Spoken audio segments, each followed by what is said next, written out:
Yang paling penting mengapa sampai 3 kali diolah TKP, ingin dipastikan apakah ada secercah jejak Mana mungkin orang pembunuhan senyap meninggalkan jejak.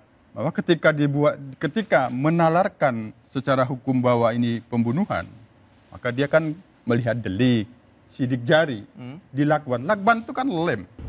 Gimana Okezoners? Seru kan episode interupsi kali ini? Sebelum nonton, jangan lupa like, komen, dan subscribe. Kalau udah, yuk kita lanjut nonton lagi. Kalau pembunuh-pembunuh kacangan tidak akan bisa melakukan itu.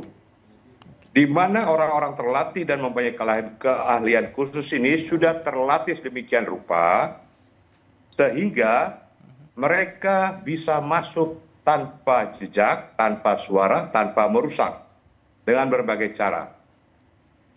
Beberapa kasus pembunuhan yang pernah saya tangani, yang hampir-hampir mirip, itu sama modusnya.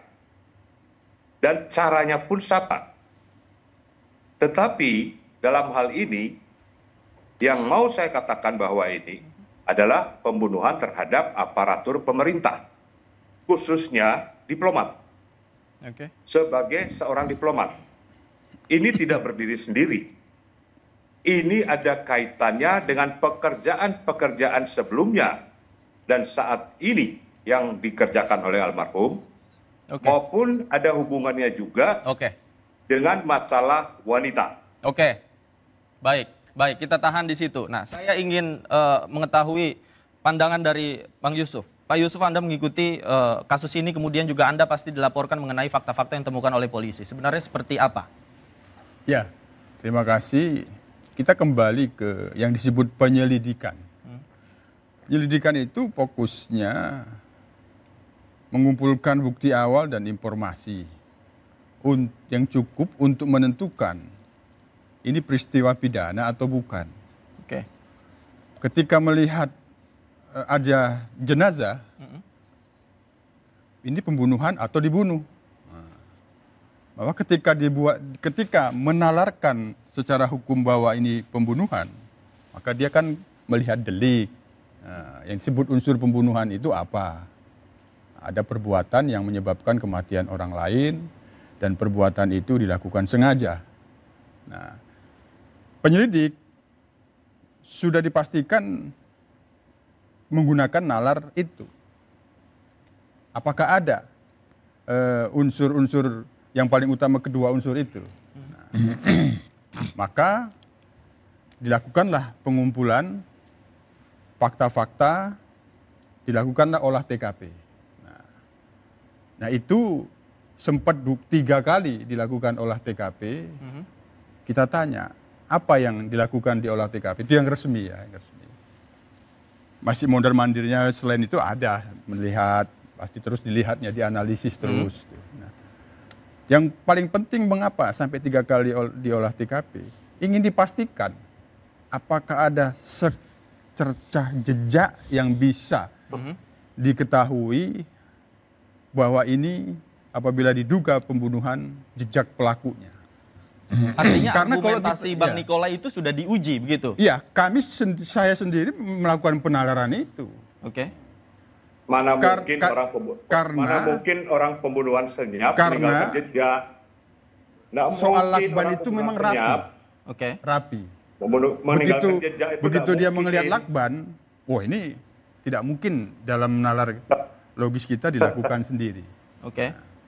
Tapi kan nalar pembunuhan itu gugur ketika ada fakta identifikasi jejak, sidik jari di lakban. Lakban itu kan lem. Sidik jarinya? Sidik jari siapa yang ditemukan? Ya, sidik jari itu? Hanya dari satu orang? Hasil identifikasi hanya almarhum. Nah. Sambil ditampilkan oleh teman-teman, kita punya visual hanya lakban Arya. Nah, sebelum kita ke sana, kita olah TKP itu. Waktu-waktu krusial kita harus runtut kan? Waktu krusialnya kapan? Jam 21 ketika istri sudah tidak bisa lagi berkomunikasi karena tidak berbalas. Baik. WA itu tidak berbalas, chattingnya tidak berbalas, off. Nah dari situ ternyata ada rekaman CCTV dari teknisi sendiri Oke. ke Kemenlu. Baik. Setelah itu baru pulang ke kos sampai pukul 23.23. Oke.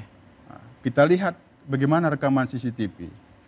Maka apakah rekaman CCTV ini asli, ada editing atau bukan, harus dipastikan. Ya.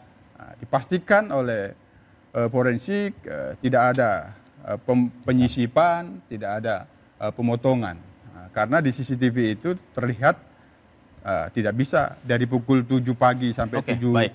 7 Baik. pagi 7 Juli sampai Baik. 8 itu tidak bisa ada orang masuk. Baik, Pak Tapi Yusuf, kita tidak percaya itu, katakan tidak percaya itu. Artinya semua kemungkinan Iya, diuji dan diuji. dianalisis, begitu ya? Kita tidak percaya itu, bisa Oke. ada orang masuk. Baik. Oke. Pertanyaannya dari mana itu orang masuk ke TKP Oke, itu? mungkin pertanyaan itu harus dijawab oleh Bang Julius. Analisis Anda seperti apa?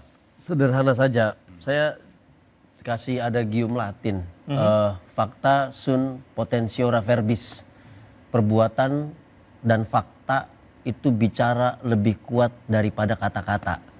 Saya kasih perbandingan begini, Betul. kata kunci yang coba kita turunkan antara bukti yang diajukan dengan narasi yang disampaikan adalah relevansi. Gitu. Kita tidak menemukan adanya relevansi di beberapa titik. Misal soal waktu tadi Mas Yusuf jelaskan. Ya, ini semata-mata tujuannya Davi untuk membantu penegakan hukum Polda Metro Jaya, untuk mencari keadilan bukan cuma bagi ADP dan keluarga, tapi pegawai-pegawai Kemlu yang sekarang deg-degan ketakutan gitu ya, dan kita semua juga. Karena ini bisa saja menimpa kita semua. Saya lanjutkan. Soal waktu dan tempat, itu terjadi yang namanya anomali spasio-temporal. Antara waktu dan tempat, spasial dan tempo itu tidak sinkron. Tadi disebutkan kapan handphone itu kemudian dinyatakan hilang dan mati, sementara ada device lain yang langsung nyambung kepada WA-nya dan itu masih aktif. Sementara device itu tidak ditemukan sampai sekarang. Artinya belum lock out di situ. Belum ya? lock out di situ dan masih aktif. Kalau di WA kita masih lihat last seen kapan itu masih aktif, sementara dinyatakan hilang. Lalu posisi antara luka yang disampaikan oleh forensik gitu ya, luka-luka di wajah, kemudian di leher, tanda kutip kekerasan benda tumpul itu yang dijelaskan tim forensik dengan peristiwa tempo dan tempat pada rooftop lantai 12 yang tidak mungkin terjadi pada sekitar wajah dan leher. Jadi ini relevansi tidak nyambung antara bukti yang diajukan termasuk lakban yang sebetulnya masih 100% belum digunakan itu lakban. Dengan waktu dan juga peristiwa. Nah, ini yang harus kita pertanyakan karena dengan bertanya kita menemukan jawaban. Nah, ini yang kita kejar Mas David. Baik. Ditahan sampai pertanyaan, mungkin nanti Bang Edi juga bisa menjawab. Pemirsa jangan kemana-mana, kami segera kembali usai jeda. Tetaplah di Intro.